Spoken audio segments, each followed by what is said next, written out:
Right. So this Tasman is the top of the range 4x4 X-Pro version. This one has all the bells and whistles. It's the 1 million rand one.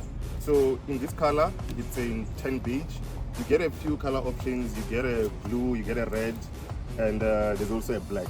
But in my opinion, this is the best looking color for what this car is built for, which is off-road. So the Tasman does not come only in 4x4. There's a 4x2 version. That is the entry-level one, but in the top spec, going upwards, you can get 4x4, which is selectable.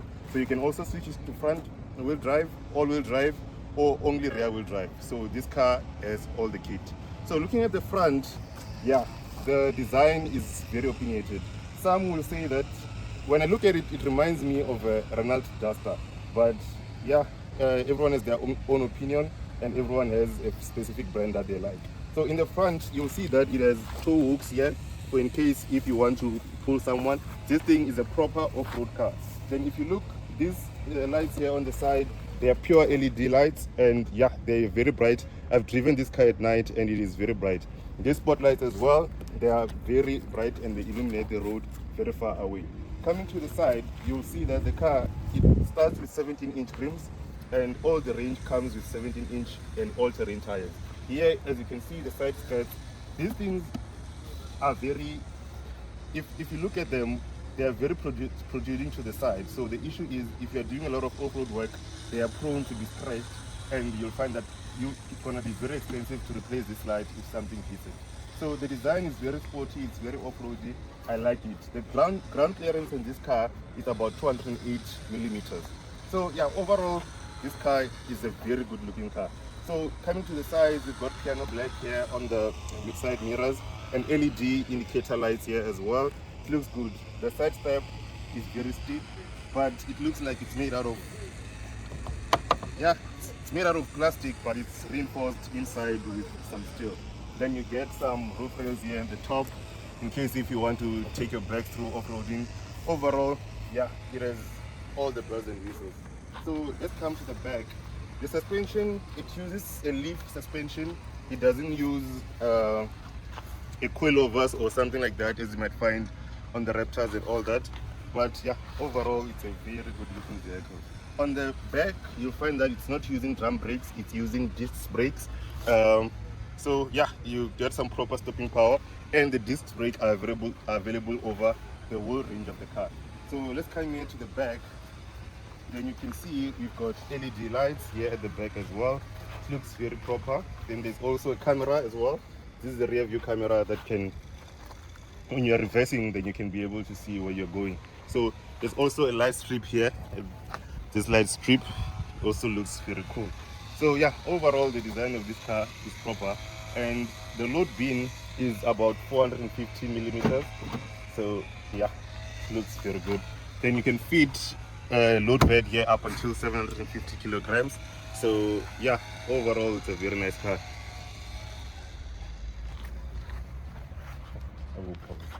So in some other regions you'll find that there is a charging port here for the Tasman, but I don't know why they didn't bring that to South Africa. I guess Kia has to answer for that.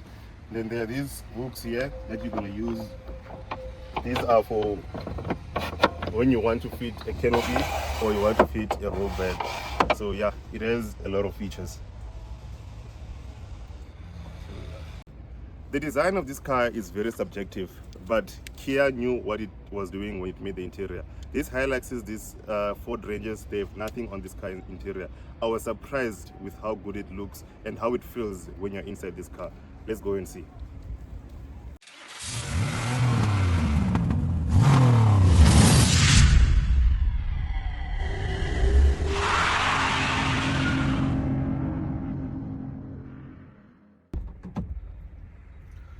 So yeah, Kia really made up for the exterior in the inside.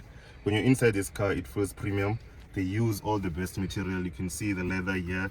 You can see that no cheap piano black is used anywhere in this car.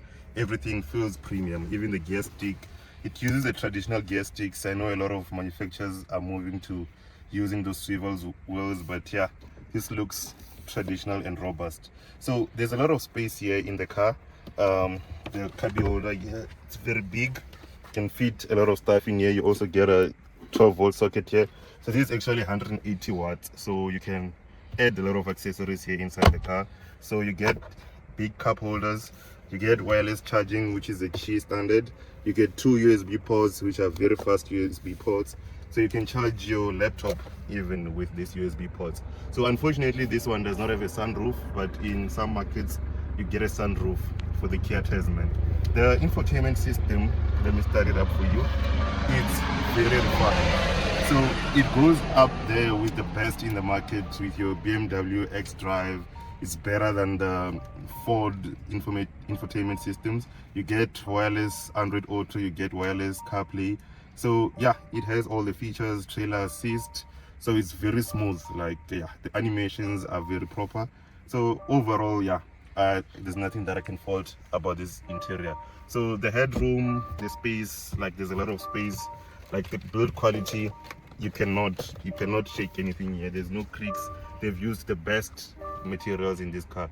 The sound system is a Harman Kardon sound system, which sounds very nice. It's an 8-speaker system, and yeah, it sounds very good. Like it's very refined. Overall, yeah, I would give this interior a 10 out of 10. So Kia has really put a lot of effort inside this interior. The infotainment system has a very nice like features. There's a sounds of nature feature where you can just chill, relax. If you're in the outdoors, seems like you're getting a massage or meditating. Then there's a lot of features here in this car. They've kept like physical climate control buttons. The temperature is a button. The fan control speed is a button as well. Most manufacturers are moving to like on the screen for the climate control, but yeah, Kia has kept it real. So the screen is like a wide screen. This is what all manufacturers are going through these days, but yeah, it's pretty good. So the fuel consumption for this car is rated at about 7.2 liters, between 7 and 2 to 9 liters per 100.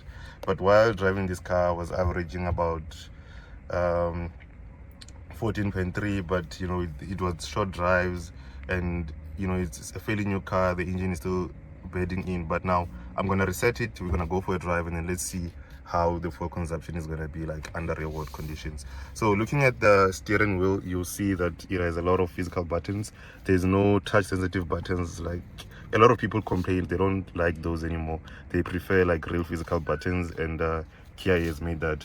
So it has a lot of features like your lane keeping assist. It has every latest feature. They've thrown it in this car. Like there's a very long list of features and automatic driving system that it has. So the handbrake is put in an awkward position. Yeah, so I looked for this handbrake for like 20 minutes when I got into this car, but I finally got it. And then here you got your traction control. Here you can adjust your headlights to take them up and down. So the switch for the climate control, the design is very good. Like it blends nicely with the interior, but yeah, it's kind of a bit difficult to operate. But once you get used to it, it's much simpler. You just close here, then there's no air coming in. You open, there's air coming in, and you can control the direction of where you want the air to go. So one thing that I really liked about, you know, the door handle, when you touch this feels very premium. Like look at this is real aluminium, and yeah, it's very good. You get your heated and cooled seats, and then you got also heated steering wheel, and then these are just your generic controls for the rear, for the front, and yeah, overall this is a very nice car. Vehicle one plans. So the seats, the passenger one and the driver one, they're all electronic adjustable. This takes it forward, this takes it backwards, these controls. So yeah, you get a lot of adjustments on this thing. Yeah. So the experience of the Tasman does not end only in the front. Coming to the back, you'll see that here you also get a premium experience. So stepping into the car, here is some grab handles. They help you get inside the car, and yeah, when you're inside, you feel like you're sitting in an S-Class. So they thought of everything, even for passengers that are in the back. Something that I quite find very interesting is these USB ports. They're placed perfectly here in the rear. You can easily charge. Most manufacturers, they put them down here, but I feel like here they make it for very easy access. And they're also USB-C and fast charging. There's also some zip handlers here for if you want to put in your stuff. So yeah, that looks very cool. So one thing that I forgot to mention in the front is this car has ambient lighting here at the back, which you can change to different colors. It's also there in the front, it's also here in the rear. So yeah, this car overall, the space here is very big, like anyone can fit in here. There's loads of headroom, there's loads of leg space, like I can sit comfortably here for long rides. Then also you find that there's a center console here as well. So with cup holders, you can place your phone here, you can place your cards here. Like yeah, it's very good. So the Harman current sound system on this car, there's a subwoofer here in the back. So I'm gonna open the seats for you now, and then you can see what's inside here. So here at the back, you'll see that yeah, this is the Harman Kardon sound system subwoofer. It sounds very nice. It adds a lot of bass to the car. And then if you open up the seats, you'll find that Kia has a hidden surprise. There's a lot of space here. You can use this thing for anything. Here's where you can keep, this is where your jack, your tow hook and everything is at, your triangle. And then here you can be able to fit anything that you want. No one is going to be coming here to look for anything. So yeah, Kia has thought about everything on this car and pulled out all the stops. Okay, so let's take this car for a drive. Let's see how good this new engine is. So this engine, Kia developed it specifically for this car. So yeah, so this is not the first time I'm driving the car. So yeah, I've already had a feel of how it is. But yeah, let me take you through the experience. It really was refreshing when I drove this car. But yeah, so the start is here. So you just press the button and then the car comes alive. So it's a diesel engine, 2.2 liter. It has about 150 kilowatts plus minus, and 400 newton meters of torque plus minus there. So it's very strong. Like you'll never feel like you're lacking power in this thing. So one thing that I promise is I'm gonna reset the fuel consumption so that we see as we're driving the car how fuel efficient it is. Because yeah, the 14.3, a lot of people have driven this car and I'm sure they were trying to have a feel of it. So to reset, you just hold the OK button, and then so you can see we're at 0.0 liters to 100. So yeah, let's go. And then temperature, it's very easy. It's a physical button, so you can just set your temperature, set the fan speed, and then the mode is where you want to set it to automatic or manual mode. So yeah, let's go. And the handbrake, it's in an awkward position, but I feel like it's okay. You know, you can have a work with it. So it also has pedal shifters. They are aluminium pedal shifters. So yeah, no, it's very good. They've thought of everything. So yeah, let's go for a drive. So yeah.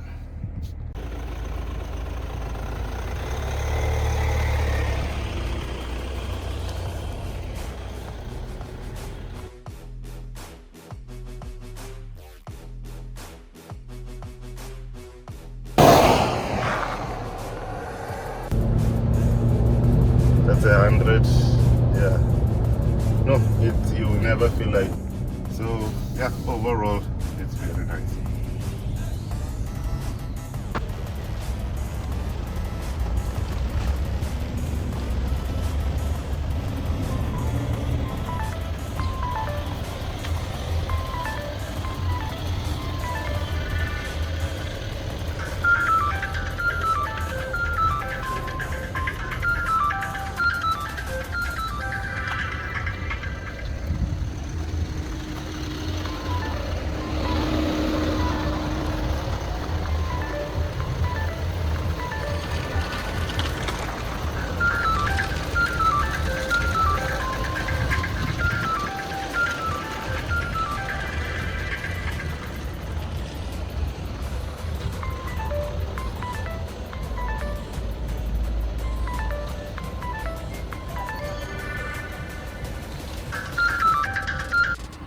So this car is quite large, right? But it's easier to drive around town with all the cameras. It has 360 degrees cameras.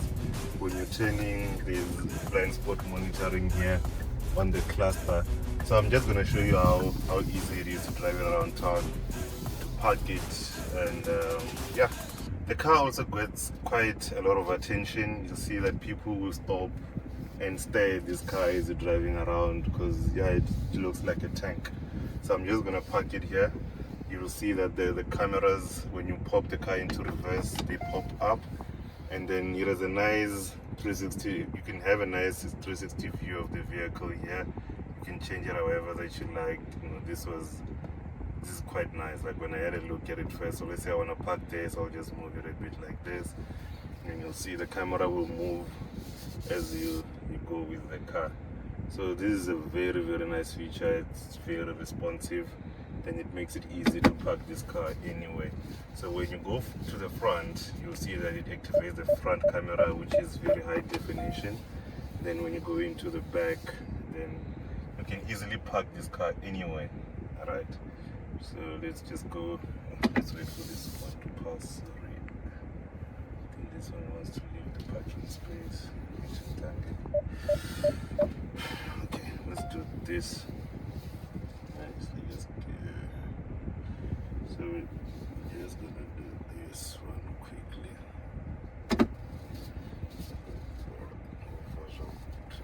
Okay. So that's it. So okay, let's wait for that one to go. Then we'll park. So you can get a view of what is happening behind you very easily with all the cameras, but it's cool. Then we're just gonna park here, back. Okay.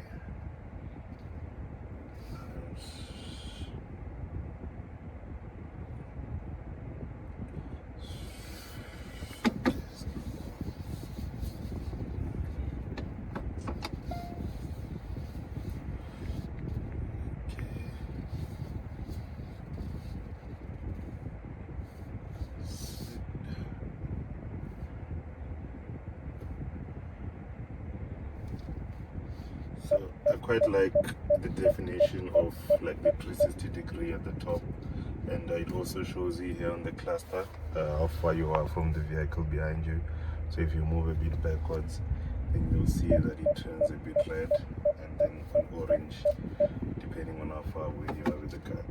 So cool. Yeah, it's quite easy to drive this car around town. Let's now go off-road and see what this thing can do off-road. So when you're driving around, you'll find that, you know, the cameras, if you're going low speeds, the cameras show up, and then if you want to leave them out, you can just leave the screen. So what I like the most about this car's infotainment system is that it's very responsive. Like, it's straightforward, the font is big, and you can easily understand it. Anyone can easily understand it. So let's just go. Let's go for a nice drive. Let's go to the like I told you guys, this is the first time I'm driving this car, so a lot of features I didn't know. But as I look down here, I can see the drive mode button is here, so you can put it in sport. It has my drive. This is where you can customize how you want the car to be. Then you have eco if you want to save fuel. So, but let's put it in sport. Let's see how responsive this engine is. So we're currently 60 kilometers per hour. So let's see, you can even use the pedal shifters to pre-select the gear that you want. So you see, let's go.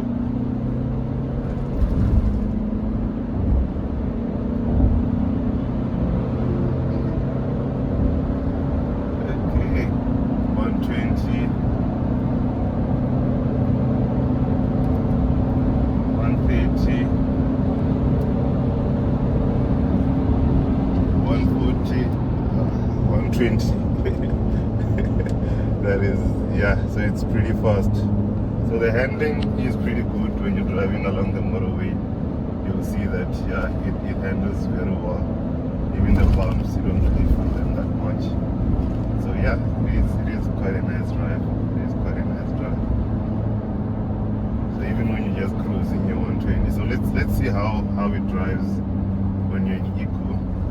So if we go to eco mode, then it picks up the high gear, becomes comfortable, it quiets down, then you can get like a nice drive where you can enjoy the scenes properly. So we're currently like going up the mountain, but you know it doesn't struggle at all. Like all that torque, you can feel the torque as the car drives up. So yeah, let's go. Let's hear some music. About the jeans over.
So guys, we've reached the end of the video.